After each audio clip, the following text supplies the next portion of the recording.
Peter Obi should be worried after Supreme Court said it needs to view records on beavers.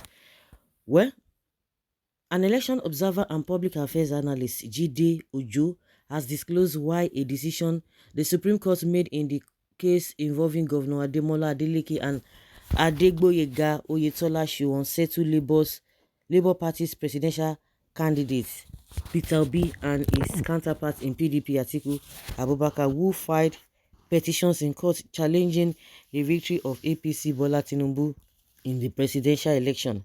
Speaking in an interview, Ojo said shortly after the presidential election on February 25th, the appeal court ordered Peter Obi to allow INEC to reconfigure the bimodal voter accreditation system (BVAS) machines used for the election after the electoral body promised that records on the machines would be transmitted to its back-end server.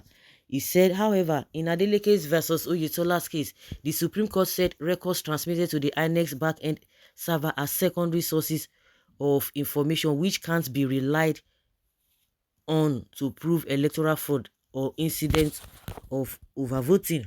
According to Ojo, the Apex Court made it known that to prove overvoting, there three things must be provided, and they are records on the BVAS machines, voters register, and Form EC8A, which is the sheet used for recording results at the polling unit level. He said if the records on BVAS were not erased during reconfiguration, and Obi and Atiku will need to prove or provide records directly from BVAS machines used in every polling unit where they are alleging fraud and they don't have enough time to do so. Therefore, they should be worried.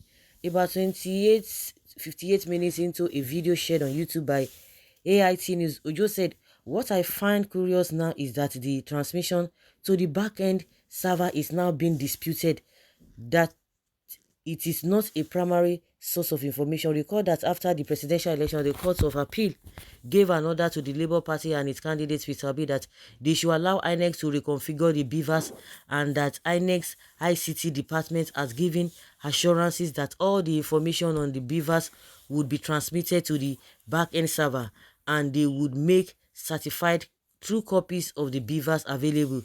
This position of the Supreme Court is unhelpful, in my opinion, to the Labour Party and the PDP in their case currently under scrutiny, because if that is what they intend to rely on to prove their case, then the court is saying we need to see records of the BVAS itself and not what was transmitted to the back-end server.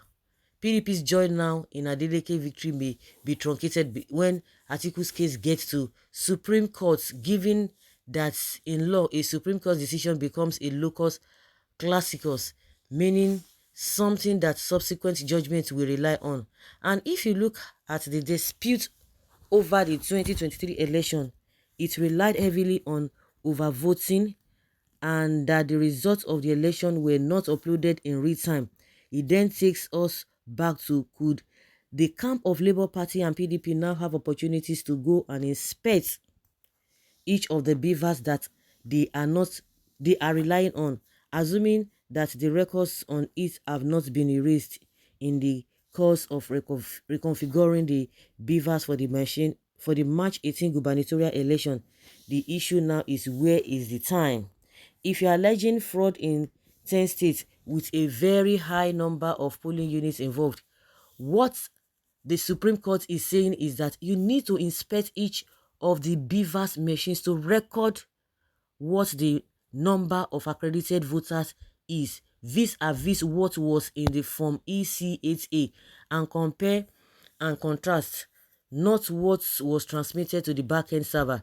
It then means that proving your case becomes more difficult. I have not read the full text of what the Supreme Court delivered in Adeleke's case, but it's, if the extracts that you AIT have promoted is what the issues are, then the camp of the Peter Obi, Labour Party, PDP and Atiku need to be worried, because this could affect their initial stand that they have everything home and dry. A lot of people were complaining about the configuration of this whole thing when they wanted to have this gubernatorial election. They said no, these guys are crooks. Me, I've never seen elderly people. They always like to blame the younger ones that say they are into all manner of things. But these ones, who taught them is the same old tired people. They have been doing evil right from when they were young, and they still continue.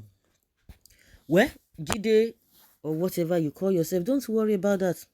Not only that Peter Obi won the election and Atiku Abubakar came second, Tinubu should not have participated in the election based on the past criminal record of drug trafficking and double nomination.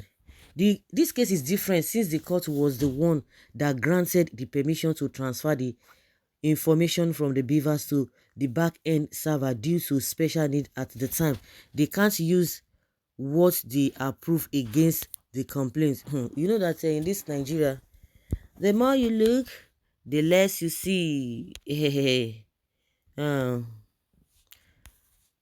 don't worry, we are entering part 2 of humiliation with your Jagaban. Someone is saying that yes, both Obi and Atiku were just choosing. You just choose a lost battle. So how many Anambras were brought out of grinding poverty during his 8 years of governorship and kidnapping in Anambra? Check Bureau of Statistics and see for yourself. Meanwhile, Anambra has no poverty level because they are self-reliance. No button. Well, I think that that is INEC's problem to worry about, not Peter Obi. If INEC maliciously wiped out the original results in the beavers, they have to prove evidence from which they announced Tinubu as winner. According to the above narrative, only evidence from the original beavers results is acceptable to the court. But if INEC has destroyed that, it then means they have no ground to claim that Tinubu won. Well, unfortunately, law doesn't work that way. The onus is on the accuser to provide evidence and not the accused. INEC has erased the evidence, so the accuser has nothing to cling to. This is the bitter truth. The way it is set, the court will follow the Osun precedents and rule against the petitioners. But it is the court that ordered INEC to do it, and it's binding. Let's see how all of this go. Leave your comment down there below, guys, and let's have your take.